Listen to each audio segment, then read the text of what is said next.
બનાસકાંઠાના સિહોરી વિસ્તારમાં જે બન્યું છે તે માત્ર એક ગુનો નથી, પરંતુ સમાજના ચહેરા પર પડેલો કર્કશ સવાલ છે. ખેતરમાં મજૂરી કરવા ગયેલા ગરીબ માતા પિતાની 10 વર્ષની નિર્દોષ દીકરીને જમીન માલિકે કામના બહાને અંદર બોલાવી તેની સાથે શારીરિક અડપલા કર્યા હોવાનો આક્ષેપો સામે આવ્યા છે. ગરીબ હોવું શું ગુનો છે? મજૂર પરિવારની દીકરી એટલે કોઈ પણ તેને નબળી ગણી તેની સાથે હદપાર કરી શકે. કાયદા કડક છે, પોક્સો છે, ફાસ્ટ ટ્રેકની વાતો છે, છતાં આવી હિંમત ક્યાંથી આવે છે? શું હવે ગુનેગારોને ખાતરી થઈ ગઈ છે કે ડરવાનું કંઈ જ નથી? આવો વિગતે વાત કરીએ સમગ્ર મામલા વિશે આ અહેવાલમાં.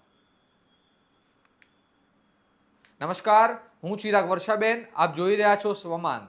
સિહોરી પોલીસ સ્ટેશન હદ વિસ્તારના એક ગામમાં નોંધાયેલી એફઆઈઆર મુજબ પીડિતાના માતા પિતા ખેતરમાં રજકો વાટવા ગયેલા હતા અને 10 વર્ષની સગીરા પણ સાથે હતી. આ દરમિયાન આરોપ છે કે ખેતર માલિકે સગીરાને ખાતરની ખાલી થેલી લેવા ઓરડામાં મોકલી અને પાછળ જઈ તેને પકડી અને શારીરિક અડપલા કર્યા. ડરી ગયેલી દીકરીએ માતા પિતાને વાત કરતા તેઓ સીધા પોલીસ સ્ટેશન પહોંચ્યા. પોલીસે આરોપી સામે બીએનએસની કલમ 74, 75, 2, 79 તેમજ પોક્સો અધિનિયમની કલમ 8, 10 અને 12 હેઠળ ગુનો નોંધી તપાસ શરૂ કરી છે. પરંતુ પ્રશ્ન એ છે કે શું આ માત્ર ગુનો નોંધવાથી ન્યાય મળી જાય છે? ઘટના માત્ર એક ગામની નથી, પરંતુ છેલ્લા સમયમાં ગુજરાતમાં સગીરાઓ પર વધતા અત્યાચારના બનાવો એક ચેતવણી છે. અગાઉ ઝડપી ટ્રાયલ કરીને કડક સજા આપવાના ઉદાહરણો સામે આવ્યા હતા, ત્યારે લાગ્યું હતું કે હવે સંદેશ જશે, પરંતુ જમીન પર ફેરફાર કેમ દેખાતો નથી? શું કાયદાનો ડર ખતમ થઈ ગયો છે?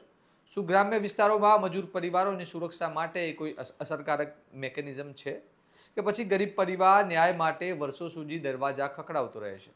અને સૌથી મોટો સવાલ, જો મજૂરની 10 વર્ષની દીકરી સુરક્ષિત નથી, તો પછી સુરક્ષા શબ્દનો અર્થ શું રહ્યો?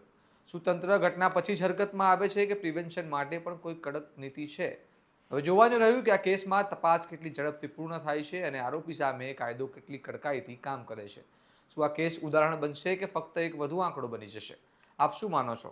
સગીરાઓની સુરક્ષા માટે હવે દેખાતી અને કડક કાર્યવાહી જરૂરી નથી? તમારું મંતવ્ય અમને કમેન્ટ બોક્સમાં જણાવજો અને આવા જ અહેવાલ માટે સ્વમાનને લાઇક, શેર અને સબસ્ક્રાઇબ કરવાનું ભૂલતા નહીં. નમસ્કાર.